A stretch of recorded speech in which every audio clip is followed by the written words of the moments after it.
One century prior to the first European archaeological expeditions in the Ottoman Empire, what could have influenced the image of Mesopotamian cultures? The following presentation tries to answer this topic. Before the first European expeditions had taken place in the first half of the 19th century, Europe had already acquired some indirect knowledge regarding Mesopotamian cultures. Geographers, adventurers, diplomats, warriors, and artists, both Christians and Muslims from the Cordova Caliphate, had been traveling to Asia since the 9th century, despite the complicated political situation. They traveled through the Arabian, Persian, and Ottoman empires, stopped by cities like, for example, Jerusalem, El Cairo, Damascus, and Baghdad. Sometimes passed by some incorrectly identified ruins, and they also occasionally published their impressions of the journey, with or without images. Despite this, the main European sources regarding ancient Mesopotamian cultures until the arrival of Arabs were the Bible, patristic texts, and classical sources, far away in time and sometimes in space from the ancient Near Eastern cultures. These textual sources were complemented by visual images. Aside from the few medieval illustrations of cities such as Jerusalem, Babylonia, or Damascus, it was Mannerist painting and engraving realized by non-Catholic Flemish Christians that popularized an image of Babylonia, such as the Greek historian Herodotus described in the Histories. Those painted or engraved images represented the Tower of Babel, but sometimes they also included all the city of Babylonia. Babylonia and the Tower of Babel, inspired by the ziggurat of the Temple of Marduk in Babylonia, cursed in the Bible, were a Protestant symbol of corruption in Catholic Rome. Said images were Protestant propaganda. Dutch Catholic artists such as Martin van Heemskerk also portrayed the Tower of Babel and the city of Babylonia. In this case, the image was not harmed by any negative connotation, as it was included in his 8 Wonders of the World. One late Roman legend says that Babylonia was founded by a woman, the fierce Assyrian queen Semiramis, who is also claimed to be the person who renovated the city walls. And it is precisely this character, Queen Semiramis, who introduces us into the question brought up in the beginning of this presentation.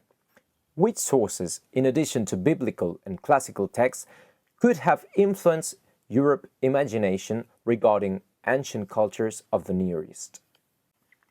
Between the end of the 16th century and the beginning of the 17th century, a profane performative new art was established in Italy: opera. Its intention was to revive Greek theatre, mixing dance, singing, and recitation. Since Rossini, in the first third of the 19th century, the composer is the true author of the opera. If we think of opera composers of the 18th century before Rossini, we find names such as Pergolesi, Scarlatti, Vivaldi, Haydn, Handel, Gluck, or Mozart, all big European names. Despite this, to our surprise, these names were not always mentioned in the credits of Baroque operas. It was the librettist, an underrated figure from the 19th century onwards, who was considered the only author of the work. Since the Romantic era, opera librettos weren't considered notable literary works. They are texts at the service of the music score. Today, nobody reads opera librettos in their free time. Despite this, librettists were everything in the 18th century, and of this, a nearly forgotten Neapolitan poet and treatise writer stood out: Abbot Pietro Trepassi, known as Pietro Metastasio, 1698–1782. Taking into consideration that copyright has turned into a convoluted nightmare, something unimaginable by today's standards happened to Metastasio. He was the librettist with whom most of the composers work with, from Handel to Mozart. He wrote 27 opera librettos. This gave birth to approximately 500 operas. Librettos such as Artaxerxes were musicalized nearly 100 times. Some composers even got to compose multiple operas out of a single libretto by Metastasio. If we add the adaptations of his librettos, the different versions of this, adding or suppressing text depending on the performance, and the already excessive number of operas of Metastasio's librettos, these take up nearly all the theatrical production of the Age of Enlightenment. Said operas were premiered at the royal and imperial courts of the Holy Roman Empire of the German nation, the Spanish, French, and English reigns and empires, and also in republics such as Venice. These operas belonged to royal weddings and baptisms, and also bourgeois carnivals. Metastasio addressed historical and mythological themes, sourced from both the Bible and classical authors. Amongst these were some Asian themes, referred to as themes regarding Persian history and legends, from Medes to Sasanian Empire, Neo-Babylonian and Neo-Assyrian mainly. What image did they transmit of these Asian cultures?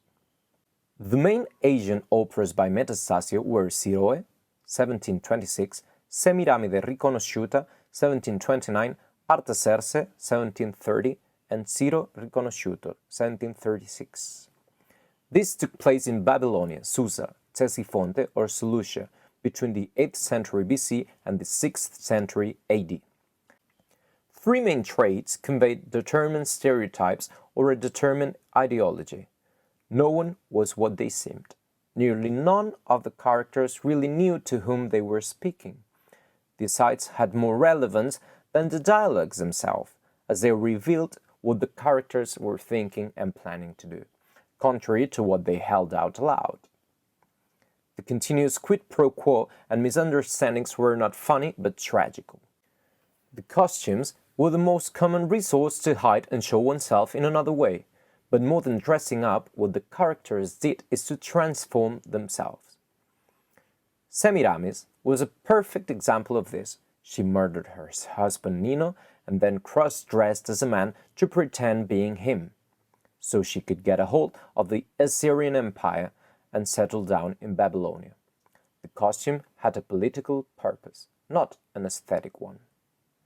Lungo far al ridirti quanto rai che m'avvenne, in mille ghise spoglie nome cangiai, finché il monarca Siro fosse merito sorte del tal amor real mi voglie a parte.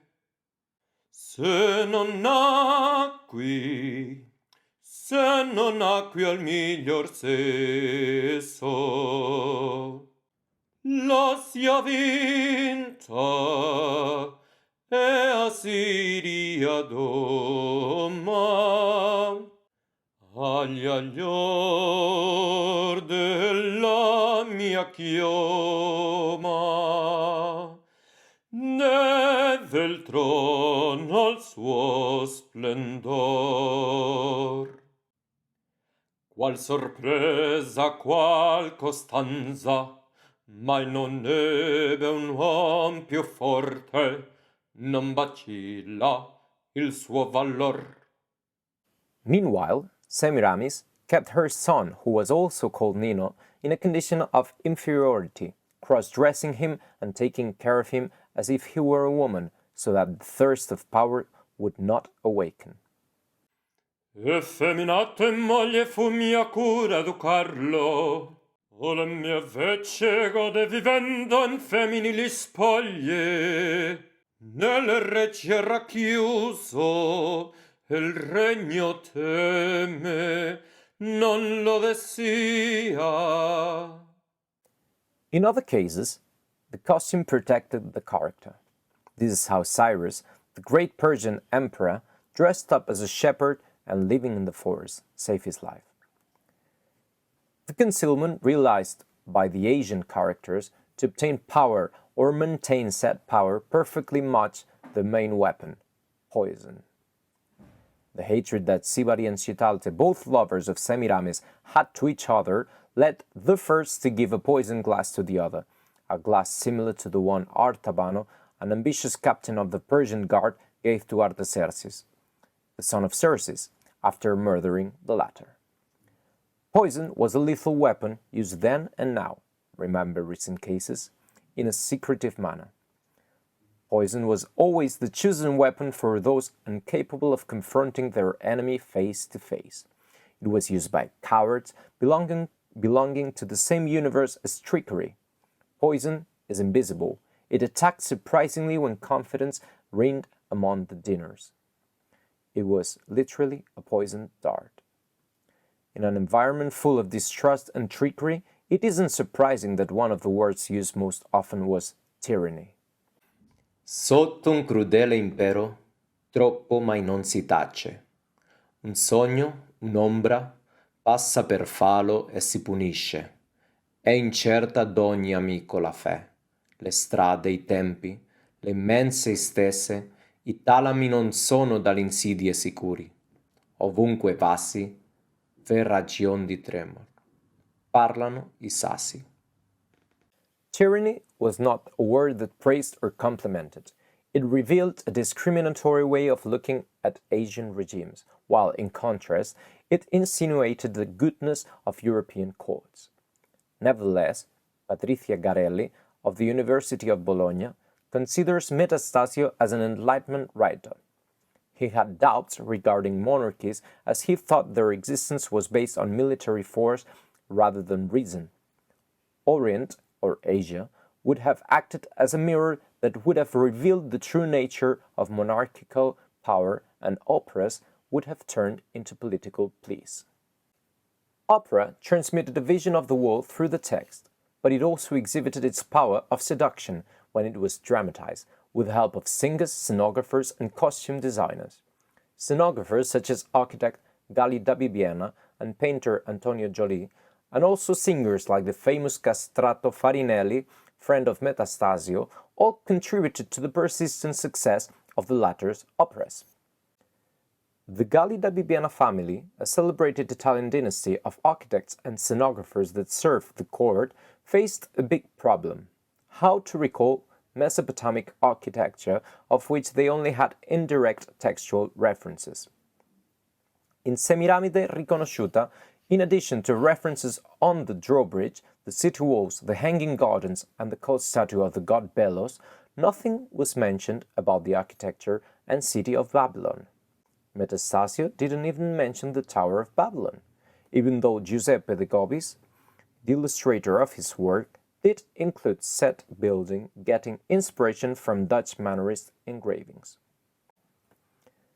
The Galli da Bibbiena family were celebrated for their exaggerated and complex interior spaces inspired by the late Roman architecture, as can be seen in Antonio Joly's painting, where he depicts a scene in Semiramide Riconosciuta. Despite this, a scenographic annotation in the second act of said opera specified that the Temple of the Sun, close to where the action was taking place, was a Gothic building. This annotation is important. Reevaluation of the Gothic style had hardly commenced at the beginning of the 18th century. According to Soufflot, architect of the Pantheon in Paris, Gothic style was considered an art either of Goths or, surprisingly, of Arabs. The fact that the main temple of Babylon was considered Gothic reveals the impression that they had regarding Babylonian architecture. Babylon was characterized by not having classical architecture. Both Gothic and Arab architecture indicated what was still left to civilize. The singers of Asian-themed operas also had to dress in a way that captivated the audience towards distant lands and remote times.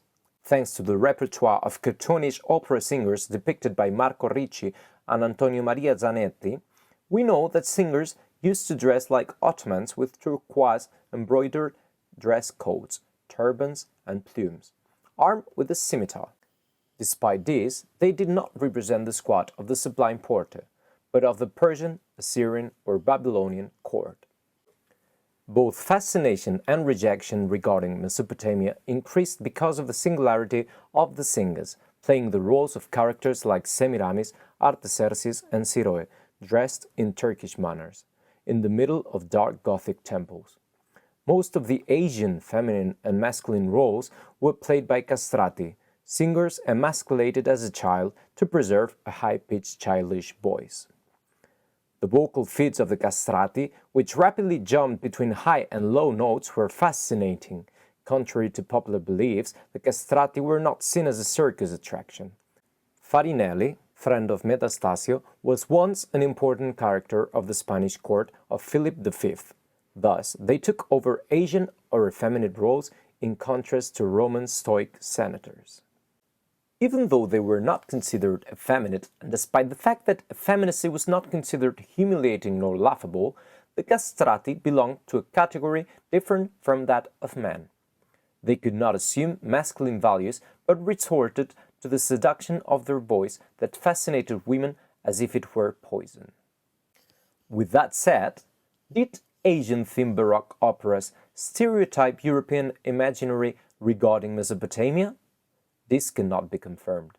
However, we know that Metastasio was considered the most important poet of the 18th century, according to Voltaire and Stendhal, being represented ascending to the sky in an image embroidered to the curtain of a London theatre.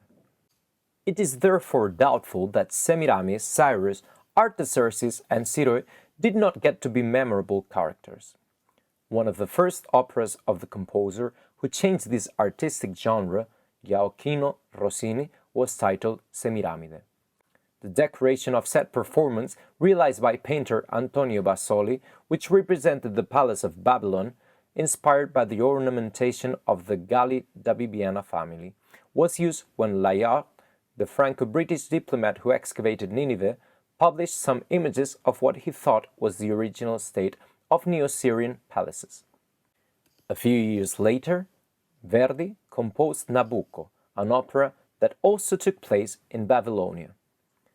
The famous choir Pensiero accompanied the Italian Revolution and unification. Modern and dominant Europe, the Near East and the Levant, was being forged.